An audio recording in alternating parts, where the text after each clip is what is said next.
మా పెళ్ళికి శివ వాళ్ళ ఊరు నుంచి మా ఊరు మేళతాళాలతో వద్దాం అనుకున్నారు. అప్పుడైతే కుదరలేదు. కానీ మొన్న మన ఊర్లోనే కళ్యాణం చేపిద్దామని శివ అనుకోవటం, సరే సడన్ గా అనుకుంది కదా ప్రసాదాలు ఇద్దాం అనుకుంటే బావ వాళ్ళు ఊరు వాళ్ళు కలిసి భోజనాలు కూడా అరేంజ్ చేశారు.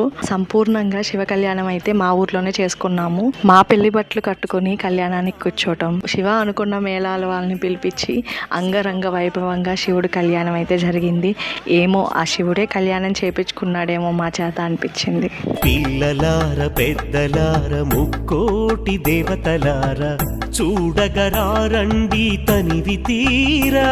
శివ పార్వతి కళ్యాణం లోకాలకు శుభకార్యం. శివ పార్వతి కళ్యాణం లోకాలకు శుభకార్యం. పార్వతీ పరమేశ్వర కళ్యాణం కనువిందు ఆయనే ఈ లోకం.